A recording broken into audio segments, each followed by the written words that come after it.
له ارګ څخه د ولسمشر غني د وتلو کیسه.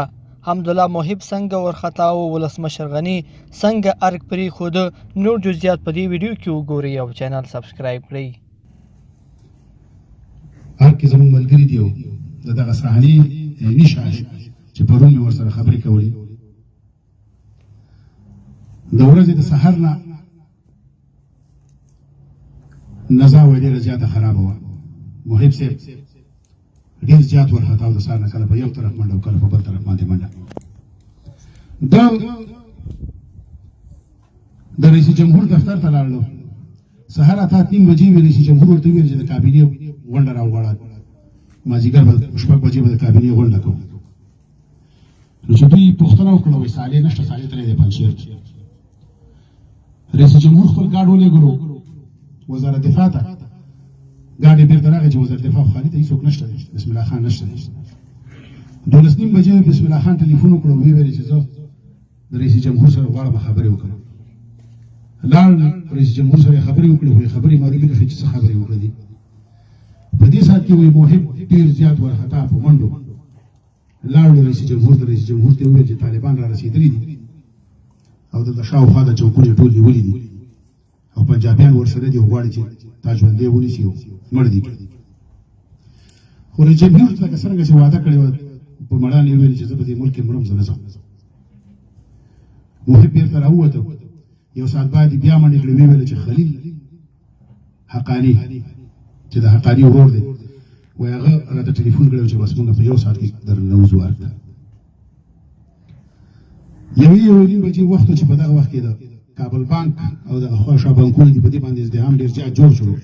ډزې شولې چې ډزې شولې دلته د محب صاحب خپې ورپېدلې، وایي ګنې راننوتل. بیګون یې خپل واغستو او د ګلکوشا ماڼۍ ته لاړله. ورته 3 تیارې ولاړې وې. بیګون یې ځان سره بوتله د PPS کسانو.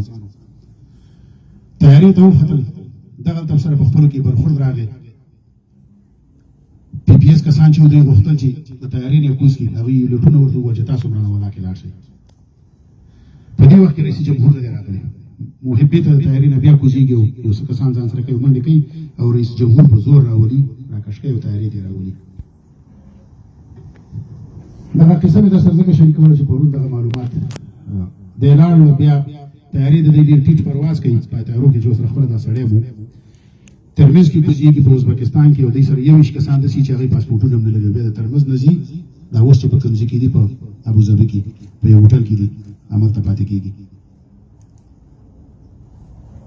د وطن ذمواري که اشرف غني نه دی، خو تاریخ به وښیي چې دی ذموار ځکه و چې دا لیډر و، دا رهبر و.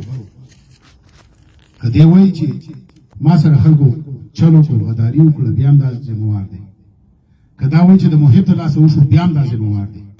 که دا وایي د فضلي د لاسه وشو، بیا هم دا ذموار دی.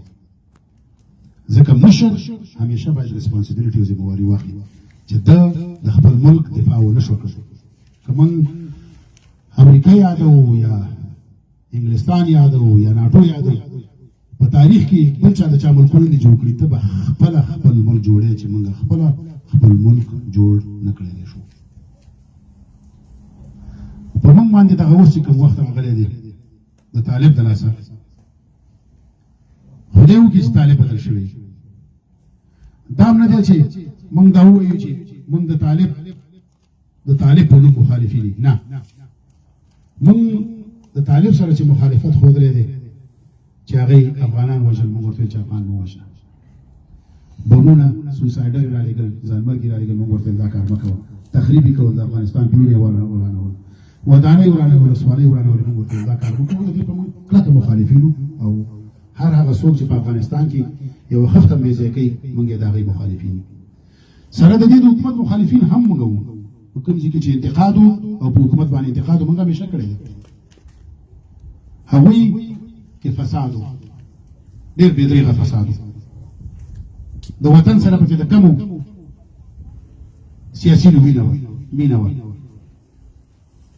داسې سیاسین وو چې هغوی به چې څه ګټل خارج ته یې راوړلی نه. په وطن کې دغه پیسې د کرزي صاحب خبره دلته غلا وکړې، دلته یې ولګه، هغه کار یې نه کوه. د کرزي صاحب نصیحت یې نه منلو. هغه و چې زموږ ملک د بربادۍ سره او د تورو